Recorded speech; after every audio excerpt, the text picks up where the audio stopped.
بسم الله الرحمن الرحيم. يوم الفراق. La mort vient soudainement, ayyuhal ikhwatul kiram. Ça vient subitement, ça ne te prévient pas. Tu devras laisser ton épouse, tes enfants, ton argent, tout de côté, et tu devras partir dans la seconde qui suit. Qu'est-ce qu'on a préparé, ayyuhal ikhwatul kiram, pour la mort?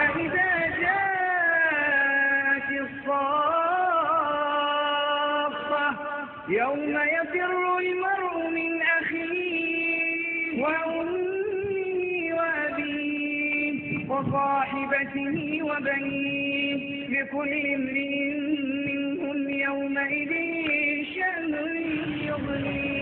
Allah Azza wa Jal, il te rappelle qu'il t'attend un dur châtiment si tu fais pas ta prière et tu délaisses la prière. Et tu dis j'ai peur d'Allah, kedab, menteur. Les menteurs. À nous de craindre Allah subhanahu wa ta'ala comme il se doit. Alhamdulillah, Allah Azza wa Jal a fait que tu aies une paye de 1200 euros dans le halal. C'est mieux pour toi que d'avoir 1 milliard d'euros dans le haram. À nous de craindre Allah subhanahu wa ta'ala comme il se doit. Qu'est-ce qui lui empêche de mettre son hijab? À cette sœur croyante qui sort de chez elle et qui délaisse le hijab, qu'est-ce qui lui empêche? Est-ce que quelqu'un lui force d'enlever son hijab? Abadan. C'est quoi? C'est le manque de craindre Allah subhanahu wa ta'ala. À nous de craindre Allah subhanahu wa ta'ala comme il se doit. يوم الفراق.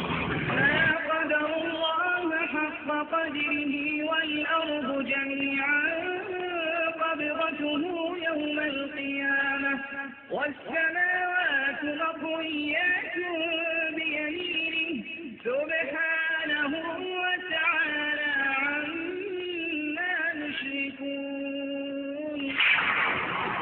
يوم القيامة. La crainte d'Allah, c'est la peur de ton Seigneur. C'est d'agir selon les ordres d'Allah. Et le fait de se contenter du peu, de se préparer pour le voyage de l'au-delà. ما بال قلبك يا عبد الله. يوم القيامة لو علمت بهوله لمستطير شر. Tu seras ressuscité auprès d'Allah dans la condition dans laquelle tu es mort. Tes dernières actions vont confirmer ce que tu faisais dans ta vie. Si tu as été parmi le khubasa, wal'iyadu billah, parmi les mujrimines, les criminels et les égarés et les transgresseurs qui ont délaissé le rappel d'Allah, Wallahi al-azim, qu'Allah subhanahu wa ta'ala fera que tu mourras dans une situation catastrophique pour te scandaliser. Augmenter, répéter le rappel du destructeur des plaisirs, al-maut, la mort. Si toi une personne te menace, et il te menace de mort, pas de adab, juste de mort, pas de châtiment. Car la mort ce n'est pas le plus grave, c'est ce qui va venir comme châtiment et comme tourment après la mort. Juste de la mort, si tu n'accomplis pas une telle action. N'importe quelle action, est-ce que tu vas l'obéir? Oui, pourquoi? Car tu le crains. Toi tu dis, je crains Allah, alors qu'Allah subhanahu wa ta'ala, il te rappelle que le châtiment c'est l'enfer éternel. Quelques minutes, le jour devra venir, le jour où on va rencontrer Malak al-Maut, l'ange de la mort. Comme beaucoup de personnes qu'on a vues sur le lit de mort, le visage devient bleu, il commence à être choqué, touché par une panique, il n'a jamais vu et rencontré, ressenti tout au long de sa vie.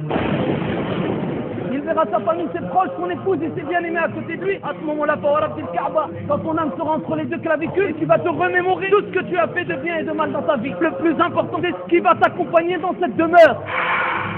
Est-ce que ta maison, tu pourras la faire rentrer dans ta tombe? Est-ce que ta voiture, tu pourras la faire rentrer dans ta tombe? Est-ce que ce qui va t'accompagner, c'est les plus beaux vêtements que tu as ici-bas? Ou c'est simplement 3 linceuls blancs? Est-ce que ce qui va t'accompagner, c'est tes actions? Ou bien c'est ta famille et tes biens?